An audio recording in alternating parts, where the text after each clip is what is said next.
கர்த்தருடைய வார்த்தையின் ஆசீர்வாத நேரத்திற்காக உங்களை அன்புடன் அழைக்கின்றோம். தேவனுக்கே மகிமை உண்டாவதாக. இந்த நாளிலும் கர்த்தருடைய வார்த்தையை தியானிக்கும்படி என்னோடு சேர்ந்து சங்கீதங்களின் புத்தகம் 19ஆம் சங்கீதத்துக்கு நேராய் உங்கள் வேதாகமத்தை திருப்பிக் கொள்ளும்படி உங்களை பட்சமாய் கேட்கிறேன். சங்கீதம் 19 7ஆம் வசனத்தை நான் வாசிக்கிறேன். கர்த்தருடைய வேதம் குறைவற்றதும் ஆத்துமாவை உயிர்ப்பிக்கிறதுமாய் இருக்கிறது. கர்த்தருடைய சாட்சி சத்தியமும் பேதையை ஞானியாக்குகிறதுமாய் இருக்கிறது. இந்த வார்த்தையை தேவன் நமக்கு ஆசீர்வதித்து தரும்படி ஒரு வினாடி தலைகளை தாழ்த்தி கண்களை மூடி நாம் செபிப்போம். பரலோக பிதாவே, இயேசுவின் நாமத்தில் உம்முடைய சமூகத்துக்கு நாங்கள் வருகிறோம். வாசிக்கப்பட்ட வசனத்தை அப்பா நீர் எங்களுக்கு பிட்டு இந்த நாளிலே எங்களை போஷிக்கும்படிக்கு உம் முகத்தை நோக்கி நாங்கள் பார்க்கிறோம். இன்றைக்கு எங்களுக்கு வேண்டிய மன்னாவை நீர் தாரும், ஆசீர்வதியும், விளங்கிக் கொள்ள சகல கிருபைகளையும் தாரும் ஆண்டவரே. இயேசுவின் நாமத்தில் வேண்டுகிறேன் பிதாவே, ஆமென். கிறிஸ்துவுக்குள் அன்பார்ந்தவர்களே, இந்த நாளிலும் கர்த்தருடைய வார்த்தையை தியானிக்கும்படி நீங்கள் கர்த்தருடைய சமூகத்திலே அமர்ந்திருப்பதை குறித்து நான் மிக்க மகிழ்ச்சி அடைகிறேன். ஒவ்வொரு வெள்ளிக்கிழமைகளிலும் கர்த்தருடைய வார்த்தையை கேட்கிறீர்கள். இந்த சத்தியத்தின் மூலம் கர்த்தர் நிச்சயமாய் உங்களை ஆசீர்வதித்திருப்பார் என்று சொல்லி நான் கிறிஸ்துவுக்குள்ளே விசுவாசிக்கிறேன். நீங்கள் பெற்றுக்கொண்ட ஆசீர்வாதங்களை தயவு செய்து எங்களோடு கூட பகிர்ந்து கொள்ள மறவாதீர்கள். பிரியமானவர்களே, நாம் வாழ்கிற இந்த கடைசி காலத்தில் நமக்கு ஆசீர்வாதத்தை கொடுக்கக்கூடிய ஒரு புத்தகம் ஒன்று உண்டு என்று சொன்னால் அது கர்த்தருடைய வேத புத்தகம் மாத்திரமே.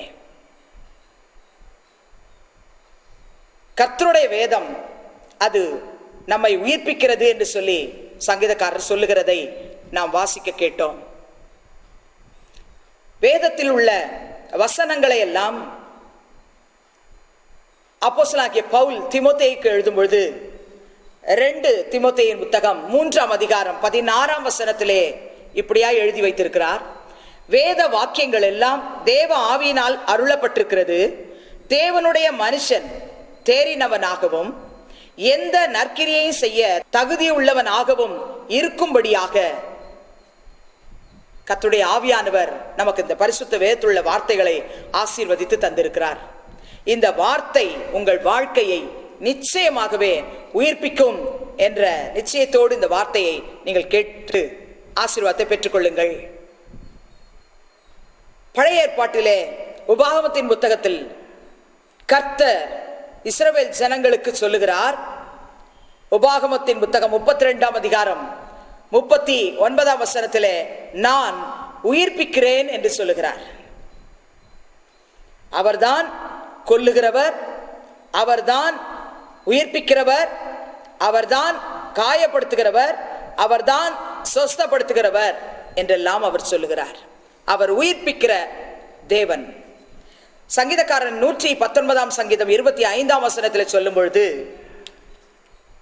என் ஆத்துமா மண்ணோடு கூட ஒட்டி கொண்டிருக்கிறது, உமது வசனத்தின்படி என்னை உயிர்ப்பியும் என்று கேட்கிறார். இந்த காலையில ஒருவேளை ஆவியில, ஆத்மாவில, சரீரத்தில் திடனற்று உயிர் அற்ற ஒரு சடலம் போல நான் வாழ்கிறேன், என்னை உயிர்ப்பிக்க இந்த காலையிலே கர்த்தர் அவருடைய வார்த்தை கொண்டு எனக்குள்ளே இந்த காரியத்தை நடப்பிக்க மாட்டாரா என்று சொல்லி விசுவாசத்தோடு நம்பிக்கையோடு இந்த வார்த்தை கேட்கிற சகோதரி சகோதரியே, உன் ஆத்துமா இந்த சங்கீதக்காரன் சொன்னது போல மண்ணோடு ஒட்டி கொண்டிருக்கிறதா? அவருடைய வசனத்தின்படி உன்னை உயிர்ப்பிப்பார். இந்த காலவேளையில சங்கீதம் 119 50ஆம் வசனம், 107ஆம் வசனம், 154ஆம் வசனத்திலே சங்கீதக்காரன் இப்படியாய் சொல்லுகிறார், உம்முடைய வாக்கு என்னை உயிர்ப்பித்தது. நான் சிறுமைப்பட்டிருக்கிறேன், என் சிறுமையில் என் ஆண்டவரே நீரே எனக்கு ஆறுதல். உம்முடைய வாக்கு என்னை உயிர்ப்பித்தது என்று சொல்லுகிறார். இந்த காலையில கர்த்தருடைய வேதம் என்னையும் கூட உயிர்ப்பிக்க வேண்டும் என்று வசனத்தை கேட்டுக்கொண்டிருக்கிற சகோதரனே, சகோதரியே, கர்த்தருடைய வேதம் யார் யாரை உயிர்ப்பிக்கும் என்று இந்த காலையில உங்களோடு கூட பேசும்படியாக கர்த்தர் எனக்கு வார்த்தைகளை தந்திருக்கிறார். 3 காரியங்களிலே கர்த்தருடைய வேதம் நம்மை உயிர்ப்பிக்குமா? யாருடைய வாழ்க்கையிலே உயிர்ப்பிக்குதலை என் கர்த்தருடைய வேதம் நடப்பிக்கும் என்று சொன்னால், முதலாவதாக நொறுங்கின இருதயத்தை கர்த்தர் உயிர்ப்பிக்கிறார் என்று நாம் தியானிக்க போகிறோம். இரண்டாவதாக அநேக இக்கட்டுகளை, ஆபத்துகளை கண்டிருக்கிற உங்களை கர்த்தருடைய வார்த்தை உயிர்ப்பிக்கும் என்று உங்களுக்கு சொல்ல சொன்னார். மூன்றாவதாக அக்கிரமங்களினாலும் பாவங்களினாலும் மரித்தவர்களாயிருந்த நம்மை கர்த்தருடைய வேதம் உயிர்ப்பிக்கும் என்று சொல்ல சொன்னார். இந்த 3 காரியங்களை நாம் சுருக்கமாய் தியானிக்க போகிறோம். முதலாவது என்னோடு சேர்ந்து ஏசாயா தீர்க்கதரிசியின் புத்தகம் 57ஆம் அதிகாரம் 15ஆம் வசனத்தை தயவு செய்து எடுத்து வாசித்து பாருங்கள். நித்திய வாசியும் பரிசுத்தர் என்கிற நாமமுள்ளவருமாகிய மகத்துவமும் உன்னதமும் ஆனவர் சொல்லுகிறார், உன்னதத்திலும் பரிசுத்த ஸ்தலத்திலும் வாசம் பண்ணுகிற நான் பணிந்தவர்களின் ஆவியை உயிர்ப்பிக்கிறதற்கும் நொறுங்கினவர்களின் இருதயத்தை உயிர்ப்பிக்கிறதற்கும் நொறுங்குண்டு பணிந்த ஆவி உள்ளவர்களிடத்திலும் வாசம் பண்ணுகிறேன் என்று ஏசாயா தீர்க்கதரிசியின் மூலம் கர்த்தர் இந்த காலவேளையில நம்மோடு பேசுகிறார். யாரை உயிர்ப்பிப்பார்? நொறுங்குண்ட இருதயம் உடையவர்களை கர்த்தர் உயிர்ப்பிப்பாராம். சங்கீதக்காரன் 34ஆம் சங்கீதம் 18ஆம் வசனத்தில் சொல்லும்போது சொல்லுகிறார், நொறுங்குண்ட இருதயம் உள்ளவர்களுக்கு கர்த்தர் சமீபமாயிருந்து நறுங்குண்ட ஆவி உள்ளவர்களை அவர் ரட்சிக்கிறார். நொறுங்கின இருதயத்தை உயிர்ப்பிக்கும்படி அவர்களோடு வாசம் பண்ணுகிறவர் சொல்லுகிறார், நான் அவர்களுக்கு சமீபமாயிருந்து அவர்களை ரட்சிப்பேன் என்று சொல்லுகிறார். சங்கீதம் 147 3ஆம் வசனத்தில் சொல்லும் பொழுது, இருதயம் நொறுங்குண்டவர்களை குணமாக்குகிறார், அவருடைய காயங்களை கட்டுகிறார் என்று சங்கீதக்காரன் சொல்லுகிறார். இருதயத்திலே நொறுங்குண்டு நறுங்குண்டு இந்த வார்த்தை கேட்கிற சகோதரனே, சகோதரியே, உன் காயத்தை கட்டி உன்னை ரட்சித்து உன்னோடு வாசம் பண்ணுகிறவர் பேசுகிறார். வேதத்திலே நமக்கு நன்கு தெரிந்த ஒரு பரிசுத்தவான் யோபு, பழைய ஏற்பாட்டு பக்தனாகி யோபு சொல்லும்போது சொல்லுகிறார், 6ஆம் அதிகாரம் 9ஆம் வசனத்திலே, தேவன் என்னை நொறுக்க சித்தமாய் தம்முடைய கையை நீட்டி என்னை துண்டித்து போட்டால் நலமாயிருக்கும் என்று தேவன் என்னை நொறுக்க சித்தமாய். யோபுவை நொறுக்க கர்த்தர் சித்தம் கொண்டிருக்கிறார். 16ஆம் அதிகாரம் 12 14 வசனத்திலே அவர் சொல்லுகிறார் தன்னை குறித்து, நான் சுகமாய் வாழ்ந்திருந்தேன், அவர் என்னை நறுக்கி என் பிடரியை பிடித்து என்னை நொறுக்கி என்னை தமக்கு இலக்காக நிறுத்தினார் என்று சொல்லுகிறார். என் அன்பு சகோதர சகோதரிகளே, நொறுக்கப்பட்டு இந்த வார்த்தையை நீங்க கேட்டுக்கிட்டு இருக்கிறீங்க இல்லையா?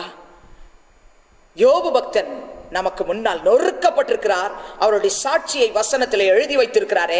இந்த வார்த்தை கேட்கும் பொழுதே நொறுங்குண்ட ஆவி உள்ளவளாகிய என்னையும் என் தேவனாகிய கர்த்தர் உயிர்ப்பிக்கும்படிக்கு தம்முடைய வார்த்தையை கொடுக்கிறாரே. ஹல்லேலூயா என்று சொல்லி கர்த்தரை ஸ்தோத்தரித்து இந்த வார்த்தையை கேட்டுக்கொண்டு இதை உங்களுக்காக எடுத்துக்கொள்ளுங்கள். கர்த்தர் உங்களை உயிர்ப்பிப்பார். நொறுக்குதலின் மேல் நொறுக்குதலை என் மேல் வரப்பண்ணினார் என்று யோபு தன்னுடைய 16ஆம் அதிகாரம் 14ஆம் வசனத்தில் சொல்லுகிறார். பராக்கிரமசாலியை போல என் மேல் பாய்ந்தார் என்று சொல்லுகிறார். நொறுக்குதலின் மேல் நொறுக்குதலை என் மேல் வரப்பண்ணினார் என்று சொல்லுகிறார். 19ஆம் அதிகாரம் 2ஆம் வசனத்தில் சொல்லும் பொழுது, நீங்கள் எந்த மட்டும் என் ஆத்மாவை வருத்தப்படுத்தி வார்த்தைகளினால் என்னை நொறுக்குவீர்கள். அவருடைய நண்பர்கள், அவரை பார்க்க வந்தவர்கள் வார்த்தைகளாலே நொறுக்குகிறார்கள். நீங்களும் கூட பெற்றவர்களால், உடன்பிறப்புகளால், உற்றார் உறவினர்களால், இனஜன பந்துக்களால், சகோதர சகோதரிகளால், விசுவாசிகளால், நேசிக்கிற ஜனங்களால் நொறுக்கப்படுகிறீர்களா? அவருடைய வார்த்தைகளால். உங்கள் இருதயத்தை என் கர்த்தருடைய வசனம் இந்த காலவேளையில உயிர்ப்பிக்கும்படிக்கு உங்களுக்கு நேராய் வந்து கொண்டிருக்கிறது. யோபு சொல்லும்போது சொல்லுகிறார் 42ஆம் அதிகாரம் 9ஆம் வசனத்திலே, இப்படிப்பட்ட நொறுக்குதலின் வழியாய் நான் கடந்து வந்தாலும் என் தேவனாகிய கர்த்தர் எனக்கு ஒரு சந்தோஷத்தை கொடுத்தார். எப்படி என்று சொன்னால், அப்பொழுது தேமானியனாகிய எலிப்பாசும் சூகியனான பில்தாத்தும் நாகமாத்தியனாகிய சோப்பாரும் போய் கர்த்தர் தங்களுக்கு சொன்னபடியே செய்தார்கள். அப்பொழுது கர்த்தர் யோபின் முகத்தை பார்த்தார். நறுங்குண்ட இருதயத்தோடு ஆண்டவருடைய பாதத்திலே யோபு அமர்ந்து கொண்டிருந்தார் தான். ஆனால் பிரியமான தேவஜனமே, கர்த்தர் யோபுவின் முகத்தை பார்த்தார் என்று நாம் வேதத்திலே வாசிக்கிறோம். உங்களை அவர் பார்க்கிறார். அவர் நொறுக்க சித்தம் கொண்டிருந்தாலும் நிச்சயமாக உங்களுடைய வாழ்விலே உங்களுடைய நொறுங்குண்ட ஆவியை உயிர்ப்பித்து உங்கள் வாழ்க்கையை ஆசீர்வதிக்க அவர் தம்முடைய வார்த்தை கொடுத்து கொண்டிருக்கிறார். நொறுங்குண்ட இருதயத்தை அவர் உயிர்ப்பிப்பார் என்று சொல்லிக் கொண்டிருக்கிறேன். உங்கள் வாழ்க்கையை உயிர்ப்பிக்கிற கர்த்தருடைய வசனம் இந்த காலையில உங்களுக்கு நேராய் வந்து கொண்டிருக்கிறதே. இந்த வார்த்தையை வாசிக்கிற கேட்கிற என் அன்பு தகப்பனே, தாயே, சகோதரனே, சகோதரியே, யோபுவை போல நான் நொறுக்கப்பட்டிருக்கிறேன் என்று சொல்லுகிறீர்களா? உங்கள் முகத்தை கர்த்தர் பார்க்கிறார். உங்கள் இருதயத்தை கர்த்தர் பார்க்கிறார். உங்களுக்கு பக்கத்தில் வருகிறார். உங்களுக்கு சமீபத்தில் வருகிறார். உங்கள் வாழ்க்கையில எந்த காரியத்தை நிமித்தம் நீங்கள் நொறுக்கப்பட்டு காணப்படுகிறீர்களோ அந்த காரியத்திலே உங்களை உயிர்ப்பிக்க அவர் தம்முடைய வார்த்தையை உங்களுக்கு அனுப்புகிறார். நொறுங்குண்ட இருதயத்தை கர்த்தர் உயிர்ப்பிக்கிறார் என்று முதலாவது குறிப்பாய் நாம் தியானித்துக் கொண்டிருக்கிறோம். என் வாழ்க்கை கூட சகோதரியே நொறுக்கப்பட்டு இருக்கிறது, என்னை கர்த்தர் உயிர்ப்பிப்பாரா என்று சொல்லி இந்த வார்த்தை கேட்கிற தகப்பனே, தாயே, சகோதரனே, சகோதரியே, உங்கள் ஆவியை, உங்கள் ஆத்மாவை, உங்கள் சரீரத்தை, நொறுங்குண்ட உங்கள் இருதயத்தை கர்த்தருடைய வசனம் இந்த காலையிலே உயிர்ப்பிக்கும் என்று கர்த்தர் வாக்கு பண்ணுகிறார். இரண்டாவதாக யாரை கர்த்தர் உயிர்ப்பிப்பாராம்? சங்கீதங்களின் புத்தகம் 71ஆம் சங்கீதம் 20ஆம் வசனத்தை நீங்கள் வாசித்து பாருங்கள். அநேக இக்கட்டுகளையும் ஆபத்துகளையும் காணும்படி செய்த என்னை நீ திரும்பவும் உயிர்ப்பித்து திரும்பவும் என்னை பூமியின் பாதாளங்களில் இருந்து ஏற பண்ணுவீர் என்று சங்கீதக்காரன் சொல்லுகிறார். அநேக இக்கட்டுகளை ஆபத்துக்களை காணும்படி செய்த என்னை நீர் உயிர்ப்பித்தீர் ஆண்டவரே. அவருடைய வாழ்க்கையில இக்கட்டுகளும் ஆபத்துக்களும் வரவில்லை, மாறாக அவைகளை காணும்படி செய்தார் என்று சங்கீதக்காரர் சொல்லுகிறார். காணும்படி செய்த பொழுது கர்த்தர் அவரை உயிர்ப்பித்தார் என்று சொல்லி அவர் சாட்சியாய் எழுதி வைத்திருக்கிறார். ஆபத்தையும் இக்கட்டையும் கடந்து போன பழைய ஏற்பாட்டு பக்தனாகிய யோனாவை குறித்து உங்கள் மத்தியிலே கர்த்தர் சொல்லும்படி இந்த காலையிலே என்னை அனுப்பியிருக்கிறார். யோனா புத்தகத்தை தயவு செய்து நீங்கள் திறந்து 2ஆம் அதிகாரம் 2ஆம் வசனத்துக்கு நேராய் நீங்கள் வாசித்து பாருங்கள். அவர் சொல்லுகிறார், என் நெருக்கத்தில் நான் கர்த்தரை நோக்கி கூப்பிட்டேன், அவர் எனக்கு உத்தரவு அருளினார். நான் பாதாளத்தின் வயிற்றிலிருந்து கூக்குரல் இட்டேன், நீர் என் சத்தத்தை கேட்டீர். இந்த வார்த்தையை அப்படியே என்னுடைய வாழ்க்கையிலே நான் கடந்து போய் கொண்டிருக்கிறேன் என்று சொல்லி இந்த வார்த்தையை அழுகையோடு கூட நீங்கள் கேட்டுக்கொண்டிருக்கலாம். யோனாவை போல பாதாளத்தின் வயிற்றிலிருந்து நீங்கள் கூப்பிடுகிறீர்களா? 2ஆம் அதிகாரம் 3ஆம் வசனத்தில் சொல்லுகிறார், சமுத்திரத்தின் நடுமையமாகிய ஆழத்திலே நீர் என்னை தள்ளிவிட்டீர், நீரோட்டம் என்னை சூழ்ந்து கொண்டது, உம்முடைய வெள்ளங்களும் அலைகளும் எல்லாம் என் மேல் புரண்டது என்று சொல்கிறார். கர்த்தரா சமுத்திரத்தின் ஆழத்திலே யோனாவை தள்ளிவிட்டார்.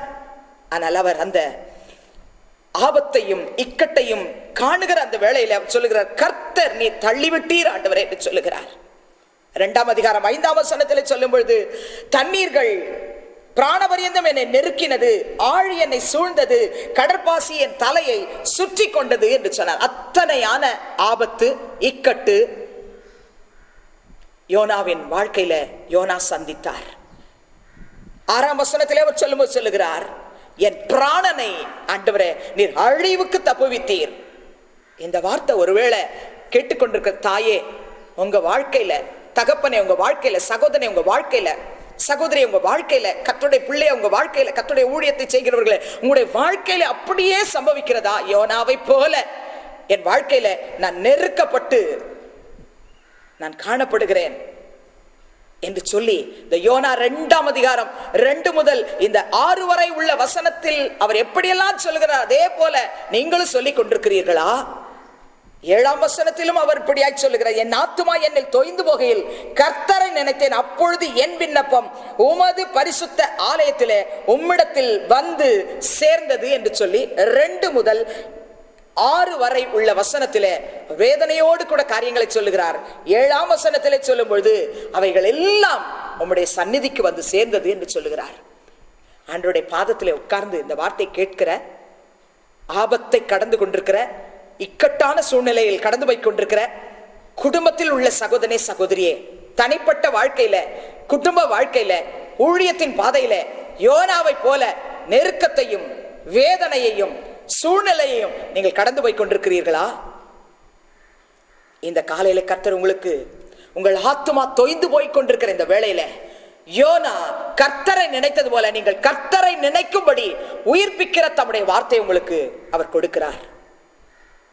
அந்த சூழ்நிலையில யோனா அப்படியே குமுறலோடு ஜெபத்தை முடிக்காமல் அவர் சொல்லுகிறார், என் விண்ணப்பம் உமது ஆலயத்திலே உம்முடைய சந்நிதியிலே வந்து சேர்ந்தது என்று சொல்லுகிறார். சங்கீதக்காரன் சொல்லும்போது 42ஆம் வசனத்திலே, பயங்கரமான குழியிலும் உளையான சேற்றிலும் இருந்து என்னை தூக்கி எடுத்து என் கால்களை கண்மலையின் மேல் நிறுத்தி என் அடிகளை உறுதிப்படுத்தி நமது தேவனை துதிக்கும் புதுபாட்டை அவர் என் வாயிலே கொடுத்தார். அநேகர் அதை கண்டு பயந்து கர்த்தரை நம்புவார்கள் என்று சங்கீதக்காரர் சொன்னது போல, நீங்களும் பயங்கரமான குழியிலும் உளையான சேற்றிலும் இருந்து கொண்டு ஆண்டவரை நோக்கி பார்த்து கதறுகிறீர்களா? இந்த சங்கீதக்காரனை போல, யோனாவை போல என்னை தூக்கி எடுத்து உம்முடைய வார்த்தையினாலே என்னை உயிர்ப்பித்து என்னை உம்மை துதிக்க, உம்மை மகிமைப்படுத்த புது பாடல்களை எனக்கு கொடுத்து நீ வழிநடத்தி கொண்டு வருகிறீரே, உமக்கு நன்றி, உமக்கு ஸ்தோத்திரம் என்று சொல்லி கர்த்தரை துதிப்பீர்கள் என்று சொன்னால், பிரியமான தேவஜனமே, அநேக இக்கட்டுகளையும் ஆபத்துக்களையும் காண செய்த என்னை கர்த்தருடைய வார்த்தை உயிர்ப்பித்தது என்று உங்களால் சொல்ல முடியும். சங்கீதம் 138 7ஆம் வசனத்திலே சங்கீதக்காரர் இப்படியா சொல்லுகிறார், நான் துன்பத்தின் நடுவில் நடந்தாலும் நீர் என்னை உயிர்ப்பிப்பீர். விசுவாச அறிக்கை செய்வீர்களா? நான் துன்பத்தின் நடுவில் நடந்தாலும் நீர் என்னை உயிர்ப்பிப்பீர். என் சத்துருக்களின் கோபத்துக்கு விரோதமாக உமது கையை நீட்டுவீர், உமது வலது கரம் என்னை ரட்சிக்கும். நான் துன்பத்தின் நடுவிலே நான் நடந்தாலும் என் ஆண்டவரே, நீர் உம்முடைய வசனத்தின்படி என்னை உயிர்ப்பிப்பீர். இந்த வார்த்தையை உங்களுக்கு என்று சொல்லி நீங்கள் எடுத்துக்கொண்டு இந்த வார்த்தையை விசுவாசத்தோடு அறிக்கை செய்யுங்கள். இக்கட்டுகளையும் ஆபத்துகளையும் காண செய்த கர்த்தர் அவருடைய வார்த்தையினாலே உங்களை உயிர்ப்பிப்பார். 3ஆவதாக, அக்கிரமங்களினாலும் பாவங்களினாலும் மரித்தவர்களாயிருந்த நம்மை உயிர்ப்பித்தார் என்று சொன்னேன். என்னோடு கூட சேர்ந்து எபேசியருக்கு எழுதின நிருபம் 2ஆம் அதிகாரம் 1-5 வசனத்தை நீங்கள் எடுத்து வாசித்து பாருங்கள். அக்கிரமங்களினாலும் பாவங்களினாலும் மரித்தவர்களாயிருந்த உங்களை உயிர்ப்பித்தார். அக்கிரமங்களில் மரித்தவர்களாயிருந்த நம்மை கிறிஸ்துவுடனே கூட உயிர்ப்பித்தார். கிருபையினாலே ரட்சிக்கப்பட்டீர்கள் என்று அப்போஸ்தலனாகிய பவுல் எபேசியருக்கு எழுதின நிருபத்திலே எழுதி வைத்திருக்கிற வசனத்தை நாம் வாசித்தோம். பிரியமானவர்களே, என்னுடைய வாழ்க்கையில அக்கிரமம் பாவம் அது நிமித்தம் நான் மரித்து கிடந்தேன்.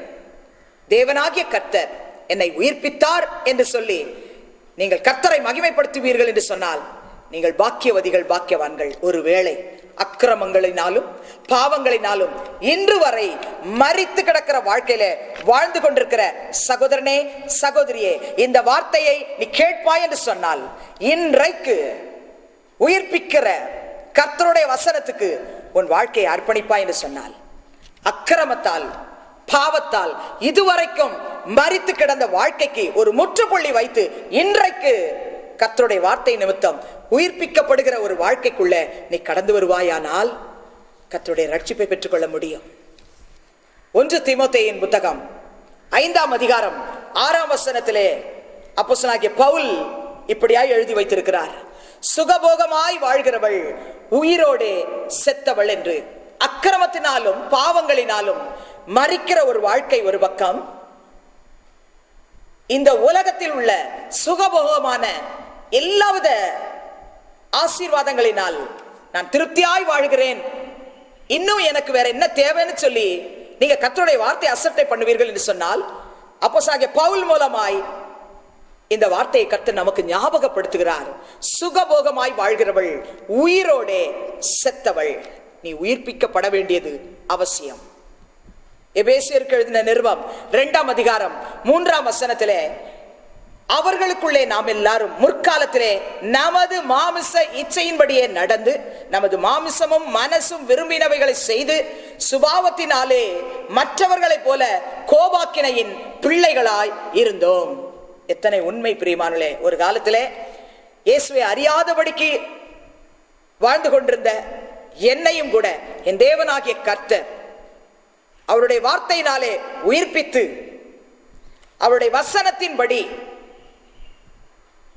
மாமிசமும் மனசும் விரும்பினவர்களை செய்து கொண்டிருந்த என்னை சுபாவத்தினாலே மற்றவர்களைப் போல கோபாக்கினையின் பிள்ளைகளாய் இருந்த என்னை என் தேவனாகிய கர்த்தர் ரட்சித்து பரிசுத்தப்படுத்தி அபிஷேகித்து ஊழியத்தை கொடுத்து உயிர்ப்பித்து இன்றைக்கு உங்களை உயிர்ப்பிக்கும்படிக்கு இந்த வார்த்தையை பிரசங்கிக்க அனுப்பி இருக்கிறார் என்று சொன்னால், கர்த்தருடைய சுத்த கிருபை.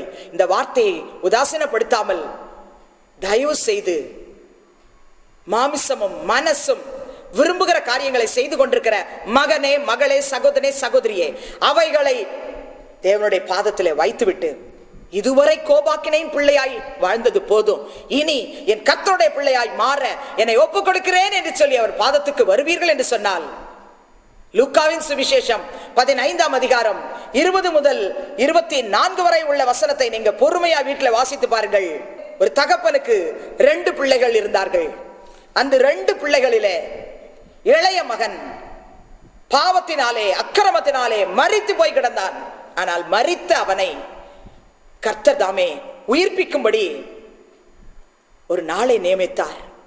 சுகபாவமாய் வாழ்ந்தவன், உயிரோட செத்தவனாய் வாழ்ந்தவனை என் தேவனாகிய கர்த்தர் பாவத்திற்கும் அக்கிரமத்துக்கும் மரிக்க செய்து அவனை மறுபடி பிறக்க செய்தார்.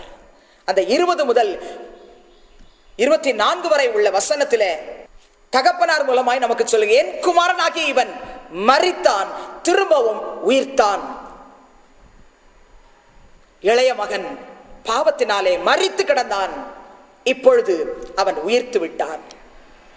பாவத்தினால் அக்கிரமத்தினால் நம்முடைய குடும்பத்தில் நம்முடைய பிள்ளைகள், நம்முடைய பெற்றவர்கள், உடன்பிறப்புகள் அல்லது நமக்கு தெரிந்தவர்கள், நம்முடைய குடும்பத்தில் உள்ளவர்கள் யார் பாவத்தினால் மரித்து கிடந்தாலும் கர்த்தர் சொல்லுகிறார், பாவத்தினாலும் அக்கிரமத்தினாலும் மரித்து கிடந்தவர்களை உயிர்ப்பிக்கிறவர் நானே. என்னுடைய வார்த்தையை அனுப்பி அவர்களை உயிர்ப்பிப்பேன். இளைய மகன் ஒரு நாள் கர்த்தரால் உயிர்ப்பிக்கப்பட்டான். உங்கள் குடும்பத்திலே யார் மரித்து கிடக்கிறார்களோ அக்கிரமத்தினாலே பாவத்தினாலே, அவர்களை இந்த வார்த்தை கேட்கிற சகோதரனே, சகோதரி, நீங்கள் விசுவாசத்தோடு அவர்களை கர்த்தருடைய சமூகத்திலே அர்ப்பணித்து ஜெபியுங்கள். கர்த்தர் அவர்களை உயிர்ப்பிப்பார். மரித்து அவருடைய ஜீவியம் உயிர்ப்பிக்கப்படும். இந்த வார்த்தையை இந்த காலையில கேட்ட என் அன்பு சகோதரனே, சகோதரியே, கர்த்தருடைய வேதம் உயிர்ப்பிக்கிறது என்று நாம் தியானித்துக் கொண்டிருக்கிறோம். யாரை உயிர்ப்பிப்பார் என்று சொல்லி நாம் கேட்டோம். நொறுங்குண்ட ஆவி உள்ளவர்களை அவர் உயிர்ப்பிப்பார். ஆபத்துகளையும் இக்கட்டுகளையும் காண செய்த என்னை உயிர்ப்பிப்பார். அக்கிரமங்களினாலும் பாவங்களினாலும் மரித்து கிடந்த என்னை உயிர்ப்பிப்பார் என்று சொல்லி இந்த சத்தியவசனத்தை கேட்ட என் அன்பு தகப்பனே, தாயே, நம்முடைய குடும்பங்களில் இன்னும் உயிர்ப்பிக்கப்படாதபடிக்கு காணப்படுகிறவர்களுக்காக நாம் ஜெபிக்க கடமைப்பட்டிருக்கிறோம். ஒரு வினாடி என்னோடு சேர்ந்து முழந்தால் படியிடுவீர்களா? உங்கள் குடும்பத்தில் இன்னும் சுகபோகமாய் உலகம் போதும், செல்வம் போதும், உலகத்தின் காரியங்கள் போதும் என்று சொல்லி மாமிசமும் மனசும் விரும்பினவைகளின்படி வாழ்ந்து கொண்டிருக்கிறவர்கள், என் ஆண்டவரே நீர் உயிர்ப்பியும் என்று சொல்லி நீங்கள் ஜெபிக்க விரும்புவீர்கள் என்று சொன்னால் முழந்தால் படியிடுவீர்களா? உங்களுக்காக நான் ஜெபிக்கிறேன். பரிசுத்தமுள்ள நல்ல பிதாவே, இந்த ஆசீர்வதிக்கப்பட்ட நல்ல நாளிலும் இந்த வார்த்தையை நீர்தான் உம்முடைய பிள்ளைகளோடு கூட பேசும்படிக்கு அடிமைக்கு இந்த வார்த்தை தந்தீர் ஆண்டவரே. கர்த்தருடைய வேதம் அது உயிர்ப்பிக்கும் என்று சொல்லி இந்த வேத வசனத்தை கேட்ட என் அன்பு தகப்பனையும் தாயையும் சகோதரனையும் சகோதரியையும் உம்முடைய வேத வசனத்தினாலே அவளை உயிர்ப்பிக்க வேண்டுமாய் நான் ஜெபிக்கிறேன் ஆண்டவரே. இதுவரை கர்த்தருடைய வசனத்துக்கு தன்னை அர்ப்பணிக்காமல் யார் யார் வாழ்ந்து கொண்டிருந்தாலும் அவர்களை இப்பொழுது சிலுவைக்கு அடியிலே கொண்டு வந்து நிறுத்துகிறோம் ஆண்டவரே. நொறுங்குண்ட ஆவி உள்ளவர்களை என் ஆண்டவர் நீர் ஆண்டவரே நீர் உயிர்ப்பிப்பீர் என்று நாங்கள் தியானித்தோமே. சங்கீதங்களிலே நொறுங்குண்டவர்களை எப்படி நீர் ரட்சித்து அவர்களுக்கு சமீபமாயிருந்து அவர்களை கர்த்தர் நீர் உயிர்ப்பித்தீரோ, அதே போல இப்பொழுது என் மகனை உயிர்ப்பியும், என் மகளை உயிர்ப்பியும், என் உடன்பிறப்புகளை உயிர்ப்பியும், என் புருஷனை, என் மனைவியை, என் பெற்றோரை, என்னுடைய திருச்சபையில் உள்ளவர்களை, எனக்கு தெரிந்த சிநேகிதர்களை உயிர்ப்பியும் ஆண்டவரே என்று சொல்லி யார் யார் உம்மிடத்திலே முழந்தால் படிட்டு கண்ணீரோடு ஜெபிக்கிறார்களோ அவர்களை கர்த்தர் நீர் உயிர்ப்பிக்க வேண்டுமாய் ஜெபிக்கிற ஆண்டவரே. யோபுவை போல ஒருவேளை ஆண்டவரே கர்த்தர் நீர் என்னை நொறுக்க சித்தமா இருக்கிறீர் என்று சொல்லி, யோபுவை போல என் வாழ்க்கையில நான் நொறுக்கப்பட்டிருக்கிறேன் என்று சொல்லி உடைய முகத்தை நோக்கி பார்ப்பார்கள் என்று சொன்னால், யோபுவின் நொறுங்குண்ட வாழ்க்கையை கர்த்தர் நீர் உயிர்ப்பித்து அவனுடைய முகத்தை பார்த்து அவனுக்கு சமீபமாயிருந்து அவனை ஆசீர்வதித்தீரே. அதே போல என்னோடு இணைந்து யார் யார் ஜெபிக்கிறார்களோ, நொறுங்குண்ட ஆவியோடு ஜெபிக்கிறார்களோ அவர்களுக்கு பக்கத்திலே கடந்து சென்று அவளை உயிர்ப்பித்து அவளை ஆசீர்வதிக்க வேண்டுமாய் ஜெபிக்கிற ஆண்டவரே. அநேக இக்கட்டுகளையும் ஆபத்துக்களையும் காண செய்தவரே, என்னையும் சங்கீதம் 71 நீர் என்னோடு பேசினீரே, அவர்களை எப்படி நீர் உயிர்ப்பித்தீரோ அதே போல என்னையும் என் குடும்பத்தில் உள்ளவர்களையும் தயவு செய்து நீர் உயிர்ப்பியும் என்று சொல்லி என்னோடு ஜெபிக்கிற ஒவ்வொருவரையும் நீர் உயிர்ப்பிக்கும்படிக்கு ஜெபிக்கிற ஆண்டவரே. யோனாவை போல ஒருவேளை ஆண்டவரே நெருக்கத்தில் இருந்தும் நோக்கி கூப்பிட்டுக் கொண்டிருப்பார்கள் என்று சொன்னால், தயவு செய்து அவர்களுடைய வாழ்விலே அவர்கள் காண்கிறதான ஆண்டவரே எல்லா இக்கட்டுகளையும் ஆபத்துக்களையும் அவர்களிடத்திலிருந்து விலக்கி அவளை விடுவித்து அவர்களை நீதாமே உயிர்ப்பிக்க வேண்டுமா கெஞ்சி மன்றாடுகிற ஆண்டவரே. ஹாஸ்பிட்டல்ல இருந்து கொண்டு, வீடுகளில் இருந்து கொண்டு ஆண்டவரே யார் யார் ஆபத்தான சூழ்நிலையில, வியாதியில, போராட்டங்களுக்கு மத்தியில கண்ணீரோடு ஜெபிக்கிறார்களோ தயவு செய்து அவர்களை நீர் உயிர்ப்பிக்க வேண்டும்படியாய் ஜெபிக்கிற, பக்கத்திலே சென்று உயிர்ப்பிக்க வேண்டுமாய் ஜெபிக்கிற ஆண்டவரே. அது மாத்திரமல்ல ஆண்டவரே, உம்முடைய பிள்ளைகளுடைய வாழ்விலே என் தேவனாகிய கர்த்தாவே, அக்கிரமங்களினாலும் பாவங்களினாலும் நான் மரித்து போயிருக்கிறேன், என் பிள்ளை மரித்து போயிருக்கிறார், என் புருஷன் மரித்து போயிருக்கிறார், என் மனைவி மரித்து போயிருக்கிறார், என்னுடைய பெற்றோர் மரித்து போயிருக்கிறார்கள் என்று சொல்லி யார் யார் அக்கிரமங்களினாலும் பாவங்களினாலும் மரித்து போன அந்த இளையகுமாரனை போல காணப்படுகிறார்கள் அவர்களை என் ஆண்டவராகிய தேவன் உம்முடைய வார்த்தையினாலே நீர் உயிர்ப்பிக்க வேண்டும்படியாய் ஜெபிக்கிற ஆண்டவரே. அவர்கள் குடும்பங்களிலே மரித்து போனவர்களை உயிர் பெறச் செய்ய வேண்டுமாய் ஜெபிக்கிற விண்ணப்பத்தை கேட்டு அப்படியே நீர் உயிர்ப்பித்ததற்காக ஸ்தோத்திரம். துதி கன மகிமை உமக்கே செலுத்துகிறேன். இயேசுவின் நாமத்தில் வேண்டுகிறேன் பிதாவே, ஆமென். கிறிஸ்துவுக்குள் அன்பானவர்களே, இந்த நாளிலே கர்த்தருடைய வேதம் உங்களை உயிர்ப்பித்திருக்கும் என்று சொன்னால் நீங்கள் பெற்றுக்கொண்ட ஆசீர்வாதங்களை எங்களோடு கூட பகிர்ந்து கொள்ள மறவாதிருங்கள். எங்களோடு கூட தொடர்பு கொள்ள வேண்டிய விலாசம் சகோதரி அக்ஸீலியா நேசராஜ், அப்போஸ்தல கிறிஸ்தவ சபை, நம்பர் 70, கிழக்கு விஜிபி நகர், சாலாமேடு, விழுப்புரம் 605401, தமிழ்நாடு, தென் இந்தியா.